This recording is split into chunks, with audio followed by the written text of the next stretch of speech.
The party was loud, packed, and full of that polished, artificial laughter people use when they're trying a little too hard to impress. Emily, my wife, fit right into the setting. Sparkling dress, flawless hair, and that signature smirk that could win over anyone. But tonight, the smirk wasn't teasing. It was a provocation. She leaned toward her friends, speaking just loudly enough for me to catch every word. If I had the option, I'd pick someone else. The sentence hit me like a blast of cold air, sharp, sudden, and unwelcome. It wasn't the first time she made comments like that around others, but something about the tone tonight, half joking, half truth, cut deeper. It wasn't humor.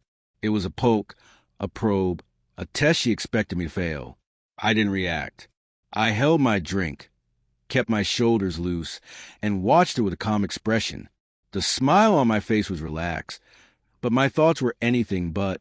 She wanted a scene. She wanted me flustered, defensive, embarrassed. She wanted control. Her friends laughed awkwardly, sneaking glances at me, unsure if they were supposed to treat her words as a joke or not. I took a slow sip, let the silence thicken, let her feel the weight of what she'd said. Emily noticed immediately. Her eyes flicked to mine, and the confidence in her smirk wavered. Her lips parted as if she intended to explain, soften, or take it back, but she didn't. She was thrown off by my calm, the steadiness she hadn't expected. I leaned in slightly, just enough to make sure she felt the shift. In a low, even voice, I asked, "Is that truly how you feel?" Her smile faltered. The smirk dissolved. She opened her mouth, paused, then closed it again.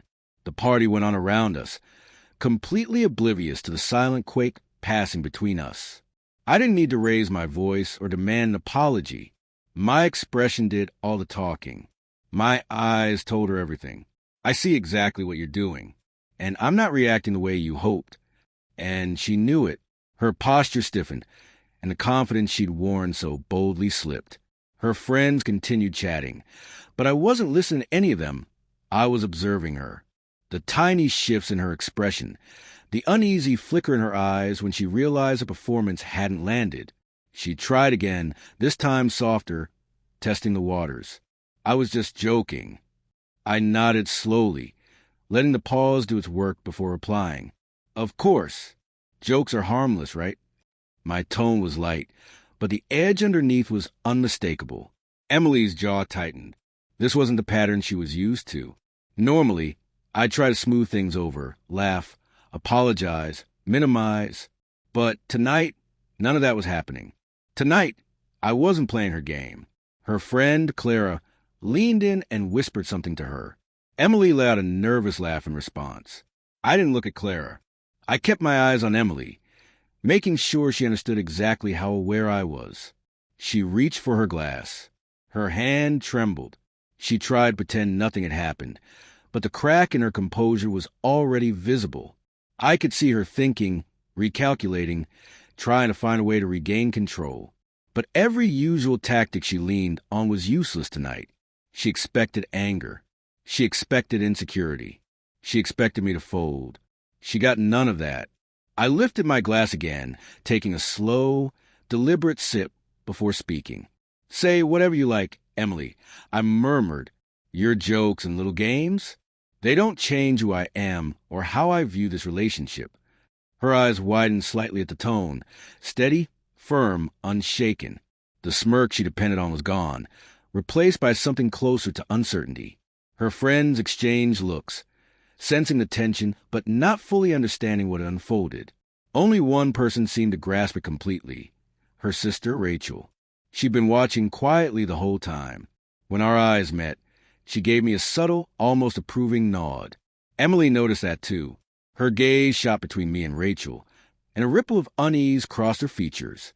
For the first time that evening, she looked unsure, no upper hand, no audience she could manipulate. She finally whispered, "You're not reacting." I shook my head. "No, Emily, not the way you expected. That's the point. I see you. I see exactly what you're doing. And I'm not participating." Her eyes darted around the room, searching for support, for validation, for anything she could use to regain footing. But there was nothing, no rescue, no advantage, just the truth settling around her.